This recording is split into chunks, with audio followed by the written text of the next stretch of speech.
এই গরমে যদি ঝিঙে দিয়ে কিছু হালকা পাতলা রেসিপি ট্রাই করতে চান তাহলে এই রেসিপিটা একবার ট্রাই করে দেখতে পারেন। গরম ভাতের সাথে খেতে দেখবেন দারুণ সুন্দর লাগে। রেসিপিটা আমি আপনাদের একদম নিরামিষ পদ্ধতিতেই করে দেখাবো, যাতে এটা আপনারা খুব সহজে করে নিতে পারেন। তাছাড়াও রেসিপিটা পারফেক্টলি করার জন্য সাথে থাকবে অনেক টিপস অ্যান্ড ট্রিক্স।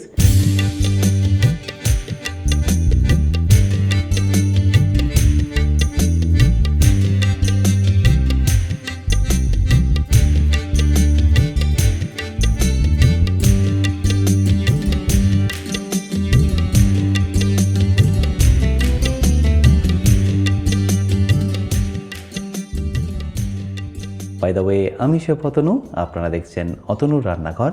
আর আজকে আমাদের রেসিপি ঝিঙে দিয়ে মুগ ডালে। তাহলে এই রেসিপিটা বানানোর জন্য সর্বপ্রথম আমি এখানে একটা কড়াই ভালো করে গরম করে নিচ্ছি। আর কড়াইটা একটু ভালো করে গরম হয়ে গেলেই আমি এখানে দিয়ে দেবো 250 গ্রাম মুগ ডাল, যেটাকে প্রথমে আপনাদের শুকনো কলায় একটু ভালো করে ভেজে নিতে হবে। এইভাবে ভাজলে দেখবেন এর টেস্টটা কিন্তু দারুণ সুন্দর আসবে। আর এটা ভাজার সময় চাইলে এখানে আপনারা একটা তেজপাতাও কিন্তু ব্যবহার করতে পারেন। ভাজতে কিন্তু এটা আপনাদের একদমই বেশি সময় লাগবে না, ধরে নিন 2 থেকে 3 মিনিটের মধ্যে এটা আপনারা ভেজে নিতে পারবেন। বাট ফ্লেমটা কিন্তু আপনাদের মিডিয়াম টু হাই রাখতে হবে।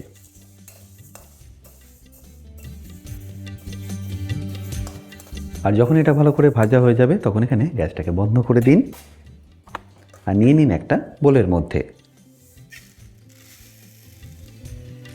এবার তেজপাতাটাকে বের করে নিয়ে এটাকে ভালো করে একবার ধুয়ে নিন।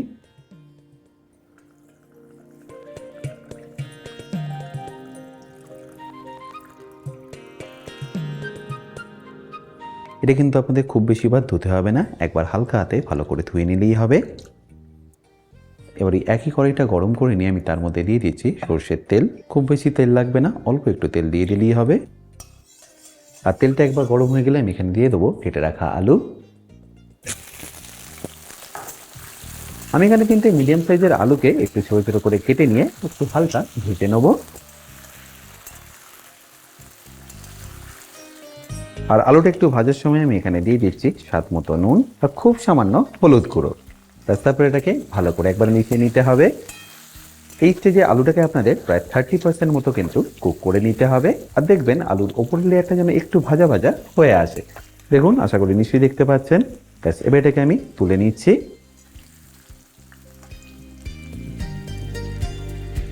আর তুলে নিয়ে রেখে দিচ্ছি একটা প্লেটের মধ্যে।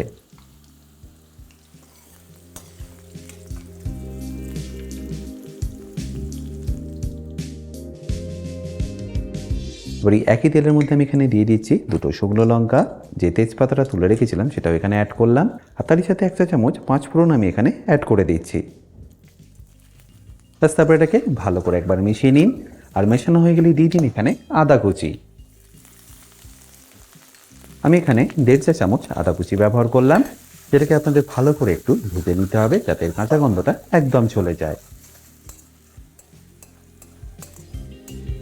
আর যখনই দেখবেন আদার কাঁচা গন্ধটা একদম চলে গেছে তখন এখানে দিয়ে দিন আগে থেকে জল ঝরিয়ে রাখা মুগ ডালটা। তারপর সেটাকে আপনাদের ভালো করে একবার মিশিয়ে নিতে হবে। ডালটাকে আপনারা আদার সাথে এইভাবেই কুক করে নিন 1 থেকে 1.5 মিনিটের জন্য। 1 থেকে 1.5 মিনিট হয়ে গেছে। এবার আমি ডালটার সাথে মিশিয়ে দিচ্ছি টমেটো। আমি এখানে 2টো টমেটোকে এইভাবে কিউব করে কেটে ব্যবহার করলাম, যেটাকে আপনাদের এই ডালটার সাথে ভালো করে একবার মিশিয়ে নিতে হবে।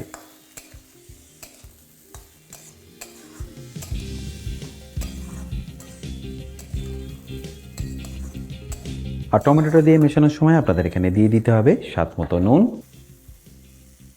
আর তারই সাথে 1/2 চা চামচ মতো হলুদ গুঁড়ো। রঙটা ভালো আনার জন্য অল্প এখানে আপনারা কাশ্মীরি লঙ্কার গুঁড়ো কিন্তু ব্যবহার করতে পারেন, বাট এটা কিন্তু একদমই অপশনাল। টমেটোটা দেওয়ার পরে 2 থেকে 3 মিনিট একবার ভালো করে মিশিয়ে নিয়ে দিয়ে দিচ্ছি এখানে ঝিঙেটা। দেখুন, আমি এখানে ঝিঙেটাকে একটু বড় সাইজ করেই কেটে নিয়েছি। আর যাতে টেস্টটা ভালো আসে সেজন্য হালকা একটু খোলা আমি কিন্তু ঝিঙের গায়ে রেখে দিয়েছি। তারপরে এটাকে ভালো করে আপনাদের মিশিয়ে নিতে হবে ডাল আর টমেটোর সাথে।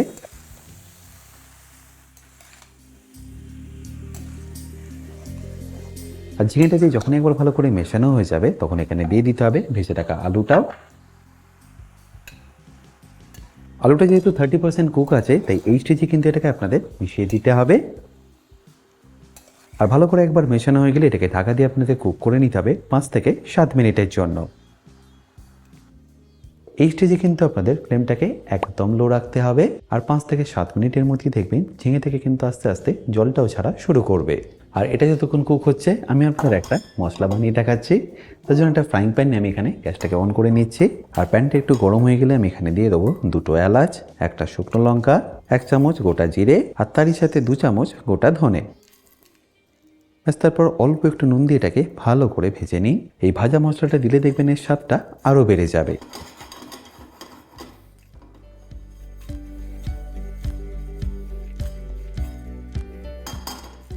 যখনই দেখবেন মশলা থেকে খুব সুন্দর একটা গন্ধ বেরোচ্ছে তখন এটাকে তুলে নিন আর ঠান্ডা করে পাউডার করে নিন। আর এপাশে দেখুন এতক্ষণে 5 থেকে 6 মিনিট হয়ে গেছে। ঝিঙে থেকে কিন্তু আস্তে আস্তে জলটাও ছাড়া শুরু করেছে, আশা করি নিশ্চয়ই দেখতে পাচ্ছেন। ব্যাস এই স্টেজে আপনার এখানে দিয়ে দিতে হবে পরিমাণ মতো জল, যাতে এই সব কিছু ভালো করে সেদ্ধ হয়ে যায়।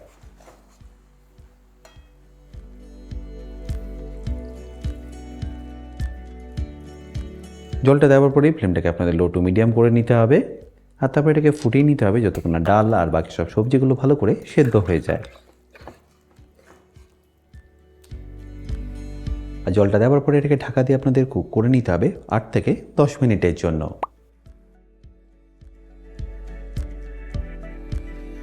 আশা করি নিশ্চয়ই দেখতে পাচ্ছেন ডালটা কিন্তু এখানে অলরেডি ফোটা শুরু করে দিয়েছে। ঢাকনাটা খুলে আমি আপনাদের এটাকে একবার মিশিয়ে দেখাচ্ছি। আশা করি নিশ্চয়ই দেখতে পাচ্ছেন টমেটো, আলু, ঝিঙে আর ডাল সব কিন্তু এখন পারফেক্টলি কুক হয়ে যাচ্ছে। এইভাবে আরও 5 থেকে 6 মিনিট আমি কুক করে নেব। আবারও বলছি, গরম ভাতের সাথে এই রেসিপিটা একবার ট্রাই করে দেখবেন, দারুণ সুন্দর লাগে। এবার ফাইনালি এখানে আমি আপনাদের ঢাকনাটাকে সরিয়ে দেখাচ্ছি। দেখুন ডাল, আলু আর ঝিঙে এখন পারফেক্টলি কিন্তু কুক হয়ে গেছে। আর কতটা সুন্দর একটা মাখামাখো টেক্সচারে চলে এসছে। ব্যাস এই স্টেজে আপনাদের এখানে দিয়ে দিতে হবে আগে থেকে বানিয়ে রাখা মশলাটা। আর অবশ্যই এরই সাথে একটু কাঁচা লঙ্কা দিতে কিন্তু ভুলবেন না। আর ফাইনালি 1 চা চামচ ঘি দিয়ে এটাকে ভালো করে একবার মিশিয়ে নিন। আশা করি সিম্পল রেসিপিটা আপনাদের নিশ্চয়ই ভালো লেগেছে। আর যদি ভালো লেগে থাকে অতি অবশ্যই কিন্তু আমাকে কমেন্টে জানাতে ভুলবেন না।